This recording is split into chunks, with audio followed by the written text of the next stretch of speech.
In today's video, I'm going to teach you how to add people on Asana. This is a crucial skill for anyone looking to efficiently manage their projects and collaborate with team members. Asana is a powerful tool that helps streamline project management, and knowing how to add collaborators can significantly enhance team productivity. First, let's start by opening Asana and navigating to one of your projects.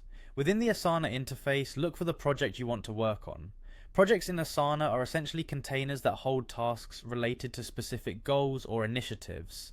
Click to open the project of your choice. Once you've accessed your project, you'll notice various details that help you manage tasks effectively.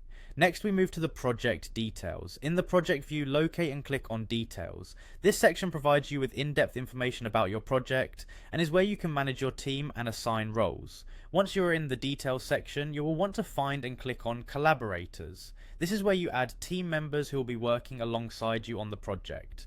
Collaborators can view tasks, leave comments, and even edit components depending on the permissions set, so it's important to add the right people. Now, it's time to enter the names or email addresses of those you want to invite. Make sure you have the correct email address or the name of the person in Asana's database. This ensures that your invitation reaches the right individuals.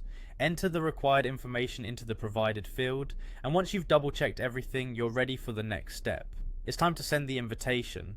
Clicking this button will invite your collaborators to join the project. They'll receive a notification, and once they accept, they'll have access to collaborate on tasks. This is a great way to keep everyone aligned and aware of their responsibilities. Additionally, you may want to dive even deeper into specific tasks. Head to the subtasks section. Subtasks are smaller, manageable pieces of a task, allowing for a more granular level of organization and assignment. Add assignees to each subtask by clicking on the subtask itself and selecting team members from the list. Assigning subtasks can greatly improve accountability and transparency within each project, as every team member knows what's expected of them. And there you have it. You now know how to add people to your Asana projects, allowing you to harness the full power of team collaboration. By following these steps, you can ensure effective communication and keep your projects running smoothly. Happy task managing!